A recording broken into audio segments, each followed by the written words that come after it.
অতিরিক্ত উৎসাহিত হয়ে কোনো কাজ করা বা কোনো কাজে যাওয়া সেটা মোটেও ঠিক নয়। আজকের ভিডিওটি বিশেষ করে যারা প্রবাসে রয়েছেন, যারা প্রবাসে অবস্থান করতেছেন, তাদের জন্য এই ভিডিওটি এতটাই গুরুত্বপূর্ণ। অবশ্যই ভিডিওটি স্কিপ না করে শেষ পর্যন্ত দেখুন। অতিরিক্ত উৎসাহী হয়ে বা কারো কথায় কান দিয়ে যদি কোনো কাজ করেন বা তাদের সাথে যান, সেক্ষেত্রে আপনার কি পরিণত হতে পারে সেটা গালফ নিউজের গত 2 দিনের নিউজ, আজকের নিউজ যদি আপনি দেখে থাকেন তাহলে আপনি নিজে নিজে ক্লিয়ার হয়ে যাবেন। প্রায় 57 জন ব্যক্তিকে ইউনাইটেড আরব ইমারাত সরকার তাদেরকে দণ্ডপ্রাপ্ত করা হয়েছে এবং তার মধ্যে 3 জনকে আজীবন কারাদণ্ড এবং বাকি 54 জনকে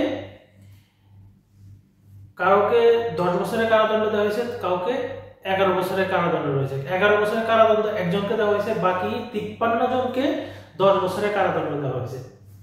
দেখুন এখানে যে বিষয়টা আসছে যে 3 জনকে আজীবন কারাদণ্ড, কেন?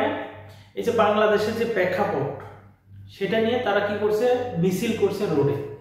তো আমি এই জিনিসটাই আপনাদেরকে বোঝানোর চেষ্টা করছি যে কোনো দেশে আপনি যখন অবস্থান করবেন, সেটা ইউনাইটেড আরব ইমারাত হোক, গালফের যে কোনো দেশে হোক বা ইউরোপের যে কোনো দেশে হোক, প্রথম অবস্থায় আপনাকে ওই দেশের নিয়ম কানুনটা কিন্তু আপনাকে জানতে হবে।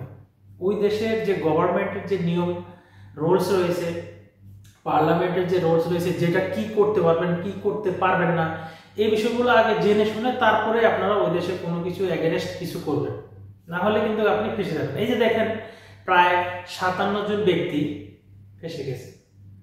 তো এখানে সাধারণত আমরা যারা বেসিক নলেজ আছে, বেসিক নলেজ যারা গালফ কান্ট্রিতে থাকে, যারা বেসিক নলেজ, তারাও জানে যে গালফ কান্ট্রিতে বা ইউনাইটেড আরব ইমারাতে কোনো ধরনের স্ট্রাইক, কোনো ধরনের র্যালি নিষিদ্ধ, সরকার কর্তৃক নিষিদ্ধ। এগুলো কাজ করা যাবে না এই দেশে। আপনারা যে এই যে 3 জনের প্রলোভনায় বাকি যে 54 জন গেলেন, ফেসে গেলেন আপনারা। তার মধ্যে একজন আসলে যে ইলিগালি এখানে অবস্থান করতেছে, তাকে আরো 1 বছর বেশি সাজা প্রাপ্ত করা হয়েছে, 11 বছর।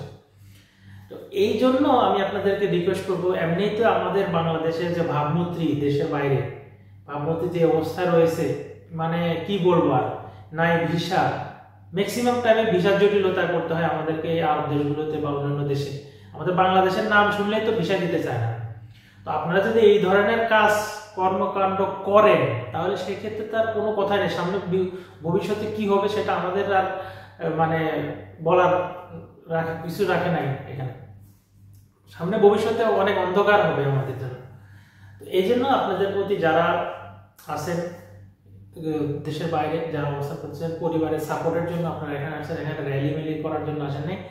দেশে যারা আছে তারা করুক, দেশে যারা আছে তারা সরকারের বিরুদ্ধে লড়বে, সবকিছু করবে। আপনারা চাইলে এখান থেকে কি করতে পারবেন, জাস্ট একটু লেখালেখি করতে পারবেন, ফেসবুকে একটু প্রতিবাদ জানাতে পারবেন, এসব ছাড়া অন্য কিছু নাই।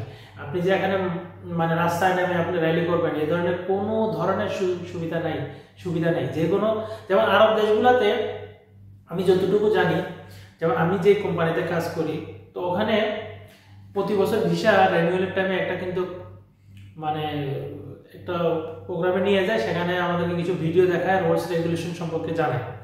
তো ওখানে যে বিষয়টা আছে, আমি যে কোম্পানিতে কাজ করি, আমি ইচ্ছা করলে আমি সেই কোম্পানিতে অন্য কোনো ব্যক্তিকে মানে উৎসাহিত করতে পারবো না যে তুমি চাকরিতে মানে ডিউটিতে যাও না, বা এগেনস্ট মানে ডিউটির এগেনস্ট বা স্ট্রাইক, এগুলো কিছুই আমি করতে পারবো না। কেন পারবো না? এই দেশে এটা নিষিদ্ধ। যেই কারণে আমি আপনাদেরকে রিকোয়েস্ট করবো, আপনারা যেই দেশে অবস্থান করতেছেন, প্রবাসে যেই দেশে হোক না কেন, সেই দেশের নিয়ম কানুন মেনে আপনি চলার জন্য চেষ্টা করবেন, যেন আমাদের বাংলাদেশের ভাবমূর্তি এমনি তো খারাপ, আরও যেন খারাপ না হয়, একটু খেয়াল রাখার জন্য চেষ্টা করবেন। আল্লাহ হাফেজ।